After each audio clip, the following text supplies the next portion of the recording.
Revista Espírita, Jornal de Estudos Psicológicos, Allan Kardec, ano 1, julho de 1858, número 7, parte B. O Espírito Batedor de Bergzaberg. 3. Continuamos a citar a brochura do Sr. Blanc, redator do Jornal de Bergzaberg. Os fatos que vamos relatar ocorreram de sexta-feira, 4 a quarta-feira, 9 de março de 1853. Nada de semelhante ocorreu depois dessa data. Então, Filipina já não dormia no quarto nosso conhecido. Sua cama havia sido transferida para a peça vizinha, onde se acha presentemente. As manifestações tomaram um caráter de tal modo estranho que é impossível admitir a sua explicação por intervenção humana. Aliás, são tão diferentes das que haviam sido observadas anteriormente que todas as primeiras hipóteses caíram por terra. Sabe-se que no quarto onde dormia a menina, frequentemente as cadeiras e outros móveis eram revirados, as janelas abertas com fragor, à força de golpes repetidos. Há 5 semanas está ela instalada na sala comum, onde, desde o cair da noite até a manhã seguinte, há sempre uma luz. Pode-se, pois, ver perfeitamente o que ali se passa. Eis o que foi observado sexta-feira, 4 de março. Filipina ainda não se havia deitado. Achava-se com algumas pessoas que conversavam sobre o espírito batedor. De repente, a gaveta de uma mesa, grande e pesada, que se achava no meio da sala, foi puxada e empurrada ruidosamente e com extraordinária rapidez. Surpreenderam-se os assistentes com essa nova manifestação. No mesmo instante, a própria mesa se pôs em movimento em todos os sentidos e avançou para a lareira, perto da qual estava sentada Filipina. Por assim dizer, perseguida pelo móvel, ela teve de deixar o seu lugar e correr para o meio da sala. Mas a mesa voltou-se nessa direção e parou a 15 centímetros da parede. Colocaram-na em seu lugar habitual, de onde não mais saiu. Mas as botas que estavam debaixo dela e de que todos viam foram atiradas no meio da sala com grande espanto dos presentes. Uma das gavetas começou a correr nas corrediças, abrindo-se e fechando-se por 2 vezes. A princípio, muito rapidamente. A seguir, com progressiva lentidão, e quando se achava completamente aberta, era sacudida com fragor. Um pacote de fumo deixado sobre a mesa mudava continuamente de lugar. As pancadas e arranhaduras eram ouvidas sobre a mesa. Filipina, que então gozava de ótima saúde, achava-se no meio do grupo e de modo algum se mostrava inquieta com essas coisas estranhas que se repetiam todas as noites desde sexta-feira. Mas, no domingo, elas foram ainda mais notáveis. A gaveta foi por várias vezes aberta e fechada com violência. Depois de haver estado em seu antigo dormitório, Filipina voltou subitamente, caiu em sono magnético, atirou-se numa poltrona, onde por várias vezes foram ouvidas arranhaduras. Suas mãos apoiavam-se nos joelhos e a cadeira se movia, ora para a direita, ora para a esquerda, ou para a frente e para trás. Transportada para o meio da sala, tornou-se fácil observar esse fenômeno. Então, a uma palavra de ordem, a cadeira girava, avançava, recuava com maior ou menor rapidez, ora num sentido, ora no outro. Durante essa dança original, os pés da menina arrastavam-se no solo, como que paralisados. Ela se queixava de dores de cabeça, gemia e punha as mãos na fronte. Depois, despertando de súbito, pôs-se a olhar para todos os lados sem compreender a situação. mas havia passado o mal-estar. Deitou-se. Então as pancadas e arranhaduras antes produzidas na mesa foram ouvidas na cama, batidas com força e de maneira alegre. Pouco antes, uma campainha havia sido tacada espontaneamente. Então ocorreu a ideia de aprender a cama. Logo começou a balançar e a tocar. O que houve de mais notável nesta circunstância foi que, tendo sido levantada e deslocada a cama, a campainha ficou imóvel e em silêncio. Quase à meia-noite, cessou todo o ruído e a assistência se retirou. Segunda-feira à noite, 15 de maio. Prenderam ao leito uma grande campainha. Imediatamente ouviu-se um barulho desagradável e ensurdecedor. No mesmo dia, à tarde, as janelas e a porta do quarto de dormir foram abertas, mas silenciosamente. Devemos dizer que a poltrona em que se sentava a Filipina na sexta-feira e no sábado, levada pelo velho Sanger para o meio da sala, pareceu-lhe muito mais leve que de costume. Dir-se-ia que uma força invisível a levantava. Querendo um dos assistentes empurrá-la, não encontrou resistência. A poltrona parecia deslizar por si sobre o soalho. O espírito batedor ficou silencioso durante 3 dias da Semana Santa, quinta, sexta e sábado. Só no domingo de Páscoa recomeçaram seus golpes na sineta. Golpes ritmados, compondo uma área. A 1º de abril, ao ser trocada a guarnição, as tropas que deixavam a cidade marchavam puxadas pela banda de música. Ao passar em frente à casa de Sanger, o espírito batedor executou na cama, à sua maneira, a mesma peça que era tocada na rua. Pouco antes, haviam escutado no quarto como que os passos de alguém, como se tivessem jogado areia no soalho. Preocupado com os fatos que acabamos de relatar, o governo do Palatinado propôs a Sanger internar sua filha numa casa de saúde em Frankenthal, o que foi aceito. Estamos informados de que em sua nova residência, a presença de Filipina deu lugar aos prodígios de Bergzabern e que os médicos de Frankenthal, bem como os da nossa cidade, não lhes podem determinar a causa. Além disso, estamos informados de que só os médicos têm acesso junto à menina. Por que tal medida? Ignoramos e não podemos censurar.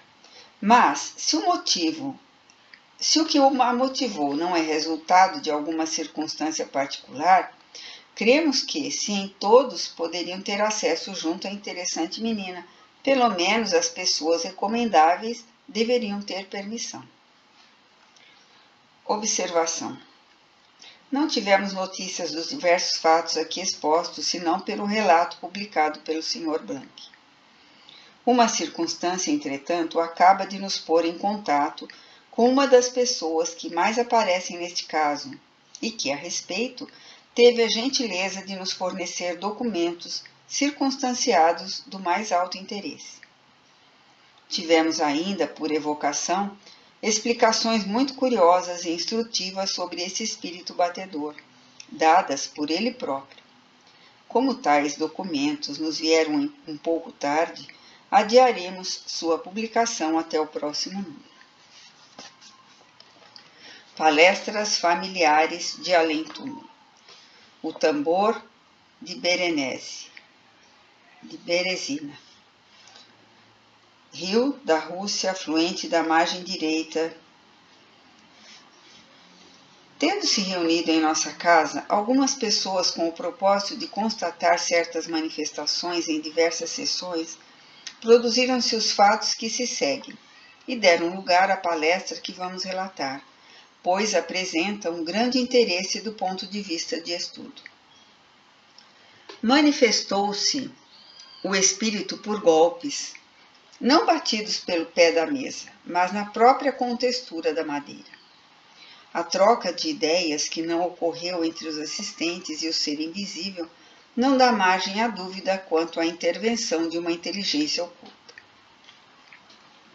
Além das respostas a várias perguntas, ora pelo sim, ora pelo não, ou por meio de tipologia alfabética, os golpes espontaneamente tocaram uma marcha, uma área, imitaram a fuzilaria, o canhoneio de uma batalha, o barulho do tanoeiro ou do sapateiro, faziam eco com admirável precisão, etc. Depois, ocorreu o movimento de uma mesa e sua translação sem qualquer contato das mãos, pois os assistentes se mantinham afastados. Uma saladeira posta sobre a mesa, em vez de girar, deslizou em linha reta, também sem contato algum das mãos. Os golpes eram igualmente ouvidos em diversos móveis do quarto, por vezes simultaneamente, outras como se fossem respostas. O espírito parecia ter uma predileção especial pelo rufo de tambor, pois o tocava a cada momento, independente de pedido. Muitas vezes, em lugar de responder a certas perguntas, tocava a general ou o reunir, toque militares de tambor. Interrogado sobre algumas particularidades de sua vida, disse chamar-se Seliman, ter nascido em Paris, morrido aos 45 anos e ter sido tambor. Entre os assistentes, além do médium especial de influência física, que produzia as manifestações, havia um excelente psicógrafo, que pôde servir de intérprete do espírito. Assim, obtivemos respostas mais explícitas, tendo confirmado pela escrita o que havia sido dito pela tipologia, quanto ao nome, lugar de nascimento e data de sua morte. Foram-lhe feitas as perguntas que seguem e cujas respostas apresentam vários traços característicos e corroboram certas partes essenciais da teoria. 1. Escreve-nos qualquer coisa, o que quiserdes. Ram, plam, plam, ram, plam, plam. 2. Por que escreves isto? Porque fui tambor. 3. Tinhas alguma instrução? Sim. 4. Onde fizeste os teus estudos? Nos ignorantins. 5. Pareces alegre. Sou bastante. 6. Disseste que em vida gostava demais de beber. Eu gostava de tudo quanto é bom. 7. Eras militar? Claro que sim, pois eu era tambor. 8. Sob que governo serviste? Sob Napoleão o Grande. 9. Pode citar uma batalha na qual participaste? A de Berezina. 10. Foi nela que morreste? Não. 11. Estiveste em Moscou? Não. 12. Onde morreste? Na neve. 13. Em que corpo servias? Nos fuzileiros da guarda. 14. Gostava de Napoleão o Grande? Como nós todos o amávamos, sem saber porquê. 15. Sabes o que aconteceu depois da morte de Napoleão? Depois da minha morte, não me ocupei senão de mim mesmo. 16. Reencarnaste? Não, pois se venho conversar convosco. 17. Por que te manifestas por pancadas sem teres sido chamado? É preciso barulho para aqueles cujo coração não acredita. Se ainda não foi suficiente, eu vos darei mais. 18. Vieste bater por tua própria vontade ou foi um outro espírito que te obrigou? Venho por mim mesmo e de boa vontade. Há um outro a quem chamais verdade e que também me pode obrigar. Mas há muito tempo que eu queria vir. 19. Com que propósito querias vir? Para entreter-me convosco. Eis o que eu queria, mas havia algo que me impedia. Fui forçado por um espírito familiar da casa que me convenceu a tornar-me útil às pessoas que me fizessem perguntas. Então, esse espírito tem muito poder, uma vez que assim domina os outros. Mais do que pensais, e só o emprega para o bem. Observação. O espírito familiar da casa dá-se a conhecer pelo nome alegórico de verdade, circunstância que era ignorada pelo médium. 20. Que era o que te impedia? Não sei, alguma coisa que não compreendo. 21. Deploras a vida? Não, nada deploro. 22. Qual a que preferes, tua existência atual ou a vida terrena? Prefiro a existência do espírito à do corpo. 23. Por quê?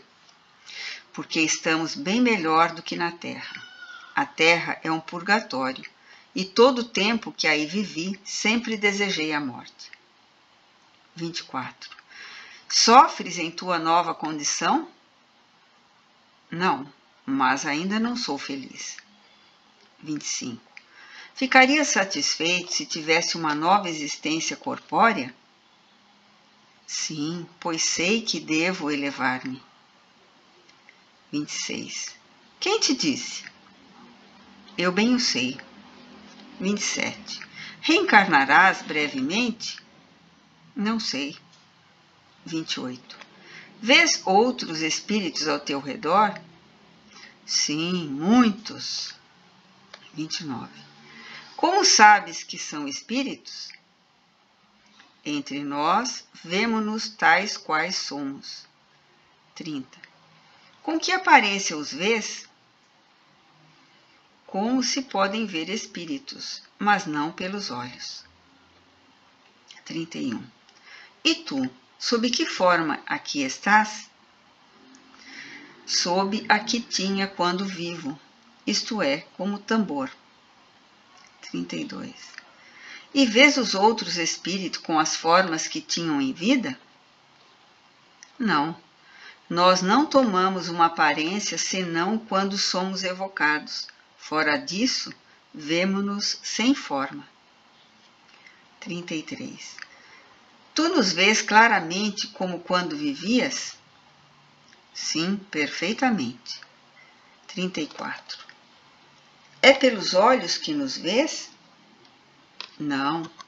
Temos uma forma, mas não temos os sentidos. Nossa forma não é senão aparente. Observação. Seguramente os espíritos têm sensações, pois que percebem. Do contrário, seriam inertes.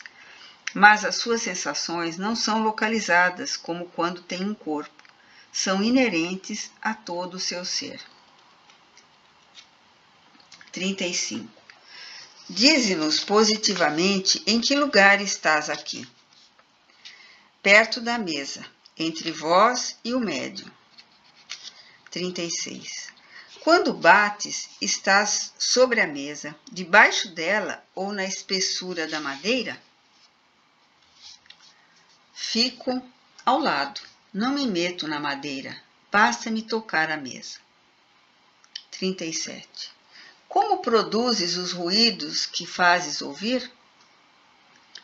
Creio que por uma espécie de concentração de nossa força. 38. Poderias explicar-nos por que maneira se produzem os diversos ruídos que imitas, como, por exemplo, as arranhaduras? Eu não poderia precisar muito a natureza dos ruídos. É difícil de explicar. Sei que arranho, mas não posso explicar como produzo esse ruído, a que chamais arranhadura. 39. Poderias produzir os mesmos ruídos com qualquer outro médium? Não. Há especialidades em todos os médiuns. Nem todos podem agir do mesmo modo. 40. Vês entre nós, além do jovem, o médio de influência física por cujo intermédio se manifesta o espírito, alguém que te possa ajudar a produzir os mesmos efeitos? No momento, não vejo ninguém. Com ele estou bem aparelhado a fazer. 41. Por que com ele e não com outro? Porque o conheço bastante e também por ser ele mais apto que qualquer outro para esse gênero de manifestações. 42. Conhece-o de longa data, anteriormente à presente existência? Não, conheço-o de pouco tempo. Fui de certo modo atraído para ele, para que fosse meu instrumento. 43. Quando a mesa se ergue no ar, sem ponto de apoio, quem que a sustenta? Nossa vontade, que a obrigou a obedecer-nos, e ainda o fluido que lhe transmitimos. Observação. Essa resposta vem em abono à teoria que apresentamos nos números 5 e 6 desta revista, sobre as causas das manifestações físicas. 44. Poderias fazê-lo? Creio que sim. Tentarei quando o médium estiver presente. No momento, ele se achava ausente. 45. De quem depende isso? De mim, pois me sirvo do médium como de um instrumento. 46. Mas a qualidade do instrumento não conta? Sim, ela me ajuda muito, pois, como disse, hoje não poderia fazê-lo com outros. Observação. No curso da sessão, tentamos levantar a mesa, mas sem resultado, talvez porque não tivesse havido suficiente perseverança. Houve esforços evidentes e movimentos de translação, sem contato nem imposição das mãos. Entre as experiências feitas, esta da abertura da mesa, que era elástica, mas ela oferecia muita resistência por defeito de construção. Foi posta de lado enquanto o espírito conseguia abrir e fechar uma outra. 47.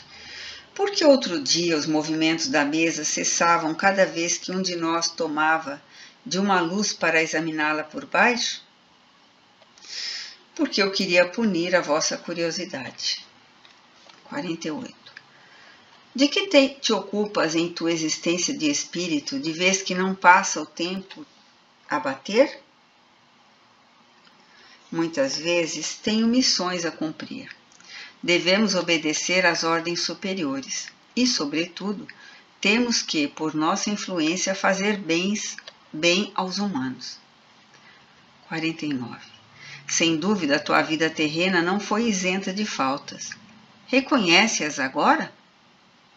Sim, justamente as espio, ficando estacionário entre os espíritos inferiores. Não me poderei purificar bastante enquanto não tomar um outro corpo. 50. Quando davas pancadas sobre um outro móvel ao mesmo tempo que sobre a mesa, eras tu ou um outro espírito? Era eu. 51. Tu só? Não, mas o trabalho de bater era meu só. 52. Os outros espíritos que aí se encontravam te ajudavam em alguma coisa? Não para bater, mas para falar. 53. Então não eram espíritos batedores? Não, mas só a mim cabia a missão de bater. 54.